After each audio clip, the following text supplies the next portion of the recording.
Di beberapa kesempatan atau di beberapa video, Guru Gembul itu pernah berkata atau pernah menyatakan kalau dirinya itu pikun atau sulit untuk mengingat beberapa hal. Bahkan kalau nggak salah, dia pernah ngomong kalau dia itu sulit untuk mengingat nomor handphonenya sendiri atau nomor HP-nya sendiri. Kalau nggak salah waktu itu dia ngomong di podcastnya Om Deddy Kobuzer. Oh gitu? Iya. Jadi saya tuh pikun. Saya tuh punya penyakit ingatan. Jadi ini serius atau serius. Jadi saya nggak bisa main medsos karena saya pasti lupa passwordnya. Intinya nggak cuman sekali dia ngomong kayak gitu.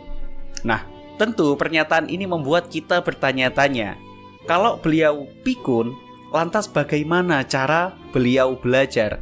Karena kan image dari Guru Gembul yang selama ini kita kenal itu pinter, penuh ide, penuh gagasan, berwawasan luas. Bahkan ChatGPT pun sungkem sama dia. Sebuah bangsa di mana semua sedikit-sedikit dihubungkan dengan agama, ada kementerian agamanya, ada wisata halal di mana-mana, ada penegakan syariat di mana-mana, yang demo pakai sorban di mana-mana. Di negara yang seperti itu, ternyata pemersatu bangsanya itu adalah bokep, munafik semuanya ternyata kalau seperti itu. Pokoknya dia pinter banget lah. Nah, terus gimana cara dia bisa tahu begitu banyak hal kalau dia punya keterbatasan untuk mengingat gitu kan? Apakah selama ini Guru Gembul itu ngibul? Jadi apapun yang dia bicarakan adalah sebuah omong kosong atau kebohongan. Nah, ini menarik banget, jadi mari kita bahas bareng-bareng.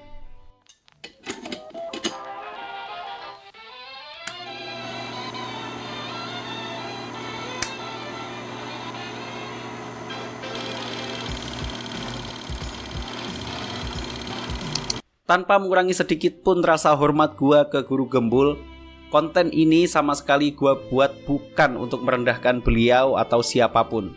Gua adalah salah satu subscriber beliau, gua nontonin hampir semua video-video beliau, dan gua adalah pengagum keberanian beliau dalam berargumen.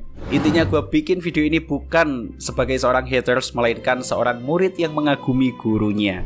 Jadi tonton sampai habis penjelasan dari gua.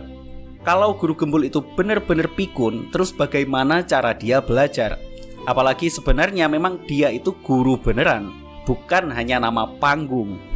Dia bukan hanya tahu untuk dirinya sendiri, tapi dia juga berusaha membuat orang lain juga tahu. Atau dia share ilmunya ke orang lain, dia share gagasan dia ke orang lain. Akan tetapi proses belajar itu kan sangat lekat dengan kemampuan mengingat. Maka dari itu, gue mempertanyakan hal ini di benak gue. Dan mungkin juga teman-teman di rumah juga mempertanyakan hal serupa kayak gua. Kenapa nih orang bisa pinter banget? Apakah dia alien? Sehingga banyak influencer-influencer terkemuka yang mau menggandeng dia bahkan untuk partner konten.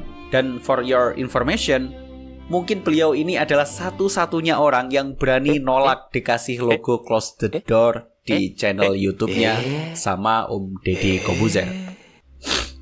Jadi memang udah banyak banget yang mengakui beliau di industri per-YouTubean ini. Jadi gua search, gua cari di internet, di YouTube bagaimana cara atau metode belajar dari Guru Gembul.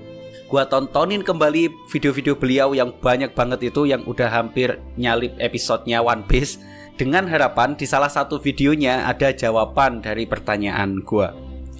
Sampai akhirnya gua nemu video beliau yang ini. Ntar pas editing gua kasih thumbnailnya di sini dan silahkan tonton sendiri. Dan dari dua video inilah akhirnya gua menemukan jawabannya. Apa itu? Setidaknya ada dua penjelasan atau dua faktor yang berhasil membuat pertanyaan di benak gua itu bisa terjawab. Pertama, ketika sedang belajar atau ketika Guru Gembul sedang mencari suatu informasi, maka dia akan mencari intisari atau esensi terdalam dari sebuah informasi tersebut. Intinya itu apa?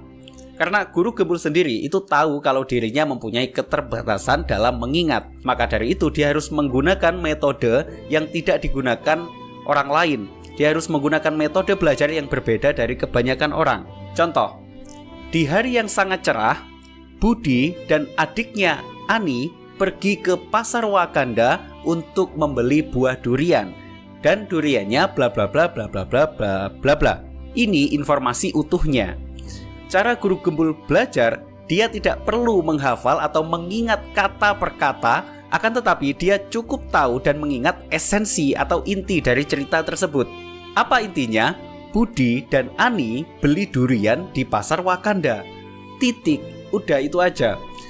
Dengan mengetahui intisari dari sebuah informasi, kita bisa mengetahui dan belajar dengan lebih efektif dan jauh lebih cepat. Seperti itu.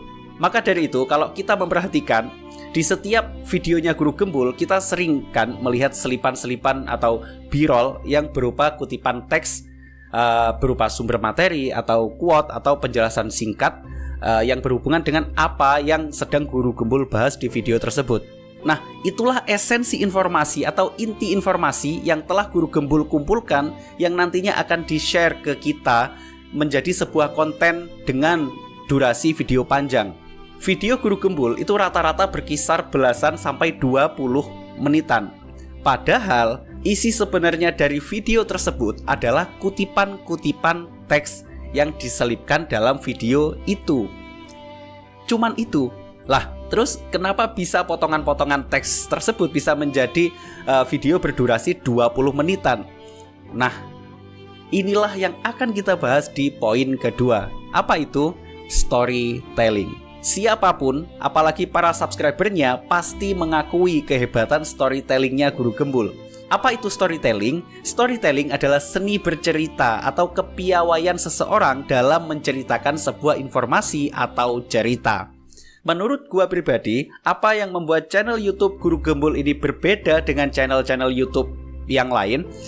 Channel ini pure, bener-bener konten storytelling yang organik. Karena selain faktor storytelling, di channel ini itu semua biasa-biasa saja. Biasa banget, sumpah. Seluruhnya itu sederhana. Editingnya sederhana, nggak ada studio yang proper-proper amat. Dan karakter atau perawakan Guru Gembul pun itu biasa-biasa saja, selayaknya bapak-bapak atau guru pada umumnya. Gak kayak Om Deddy Kobuzer yang selalu berkarakter di setiap skinnya dari tahun ke tahun. Gak ada satupun yang benar-benar istimewa menurut gua selain pembawaan beliau. Gagasan, keberanian yang dibungkus dengan storytelling yang baik. Kalau kita lihat channel-channel sebelah mungkin yang ngebahas mirip-mirip, mungkin kayak Detektif Aldo, Ferry Irwandi atau teman-teman yang lain, itu kan wah, pengemasan kontennya di setiap video itu bener-bener mateng dan bener-bener proper dalam segala hal. Bisa editingnya, ininya, itunya, studionya, pokoknya semua itu mateng dan proper. Jadi bisa jadi di channel-channel lain penonton itu bisa betah itu bukan karena storytellingnya, akan tetapi karena editingnya, karena sinematografinya atau apapun itu. Beda kayak di channelnya Pak Guru Gembul ini. Pasti siapapun yang subscribe, yang nonton videonya beliau adalah penikmat cerita dari atau gagasan-gagasan dari sosok Guru Gembul. Ya itu sih. Kalian boleh setuju, boleh enggak, tapi untuk gua sendiri jawaban ini udah cukup memuaskan pertanyaan-pertanyaan yang ada di benak gua. Ya, mungkin cukup sekian dulu video kali ini. Semoga bermanfaat dan sampai jumpa di video-video berikutnya. Terima kasih, sampai jumpa and bye.